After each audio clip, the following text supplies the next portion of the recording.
Okay guys, if you're anything like me, you end up with these extra little cutoffs, and you can see the rough edge on this piece of walnut here. Same here, piece of walnut. But you end up with all these cutoffs, right? Like as you're ripping through your boards, you end up with what would appear to be, 3/4 inch wide, useless pieces of wood. Took this and cut it in half, although you can kind of see where the depth of color on the one side just doesn't seem to match the depth on the other, but that's irrelevant for the purpose of this video. Anyway, how to do something with these pieces of wood that are going to benefit you in the shop. In my plan with this sort of thing, and I do it pretty frequently, is to take advantage of the whole lamination process. So here's two pieces, right? And we take and laminate them edge to edge here with this. These are thicker pieces, as it turns out. But once they're joined, then we mill them out to match up, and we end up with something along the lines of this. So you can tell just in the light that these are two separate pieces of wood. Beautiful thing about them is they're very thin, laminated. All right, and the purpose that I have this one for, I have a bow that I'm building over here, and this is going to be the piece that goes in between the main limb and the riser, right? So if you've watched my gluing up the bow and the riser piece, you'll see that, or you'll understand what it is that the purpose of this particular piece. But this is essentially two pieces just like this right back here, right? And so if you watch through the video here, I will show you how I take two pieces like this and join them together and get them all cleaned up so that you have an end product like this, and you can use this for tip overlays, you can use them for inlays for, these pieces right here in your bow, anything like that, instead of, relegating it to the firewood pile. Okay guys, so here's the plan. In this particular instance, I've got two rough sawn edges from the edge of the board. I don't know if you can really see it in the light there. But I've got two clean edges from having ripped the board, inside the edge. And so what we'll do is take our two clean sides, and we're gonna put them together here like this and get our edge positioned such that it's flat, or at least even. And I'm gonna clamp these guys together.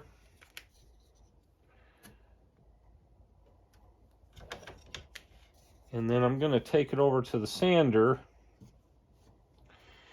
and we're just going to clean up this edge right here.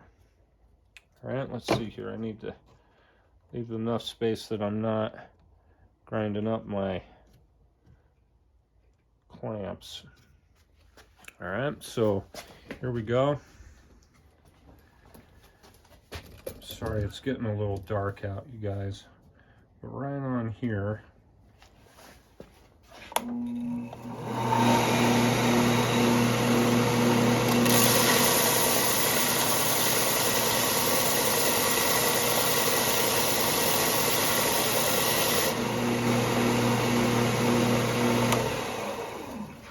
okay.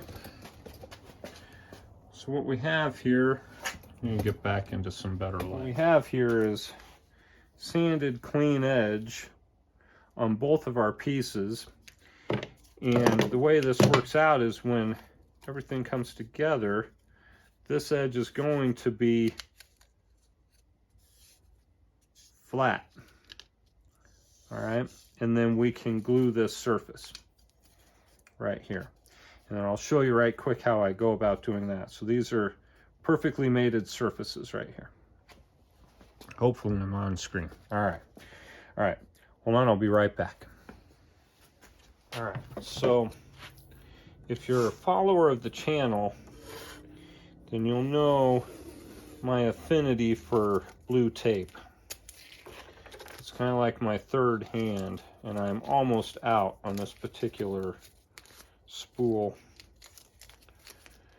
But what we're going to do is we're going to tape over right on our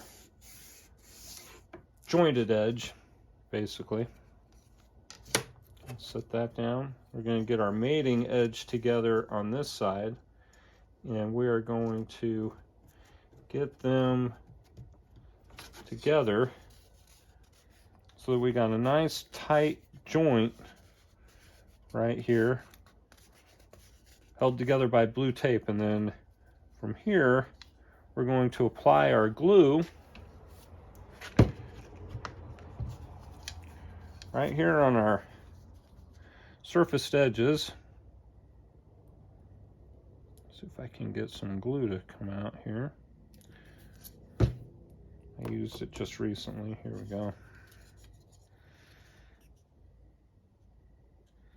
So what we're doing here is getting, hopefully, gosh, I hope I've been in screen here. Here we go. So we're going to get our two gluing surfaces all glued up here. Okay. And then the blue tape was going to hold it tight here. And to help aid in doing just that, get a piece of tape just wrapped across the back of one side and right across the face here. So we got basically a clamping operation happening right there. There's another piece of blue tape right at the center. God, I hope I'm staying in screen here. And pull everything together and wrap it with that blue tape. Okay. The idea is to get some good squeeze out on both sides here. Okay. One more for the far end here. Just get it good. And you can feel when those surfaces are flat to one another. You know, you're getting squeeze out on the open surface. You're getting squeeze out on the back surface here. All right, and we're going to let that dry now for about 10 or 15 minutes. Okay, so we've given this another 10 or 15 minutes here to kind of dry up, and it's good enough such that I can start to mill it now without it coming apart. And what I'm going to do is go ahead and turn on the sander here, get us one good flat edge on this side here. And then from there, what we can do is take it to the thickness sander and we can grind off this rough edge. Now, we don't have to do it all on two different tools. Let's say we could do it all on one tool here, where we could flatten one side, flatten the other, and this is going to be 14 inches once it's complete, and we could put together a power lamb out of this particular piece once it's completed. So I'm just going to take you through the grinding process of getting this trued up.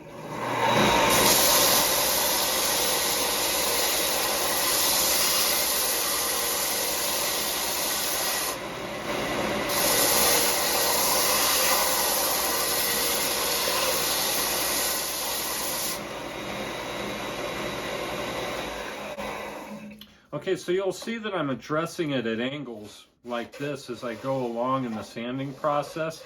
And the idea there is to take out any kind of crown that may have occurred here so that we get a perfectly flat surface on that one side. So what we're doing here is truing up this edge.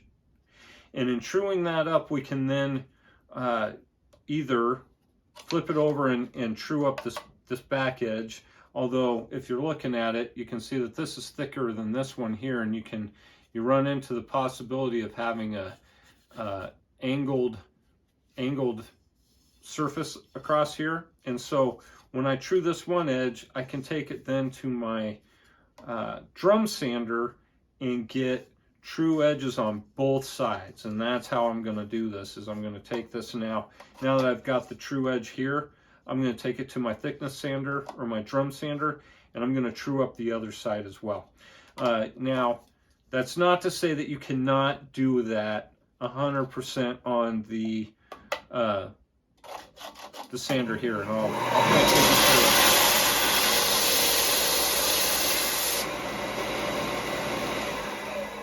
it. All right, so you can see where I'm really taking down the thicker side in advance of taking down the thinner side, and that's really just a function of me understanding where I am in terms of being parallel on the belt, parallel in this direction.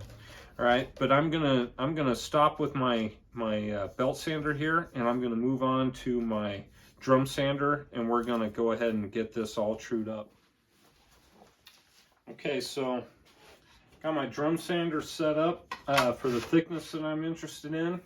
I'm going to go ahead and I've got the true edge here that I'm going to have face down, and then just clean up this edge here. So there we go.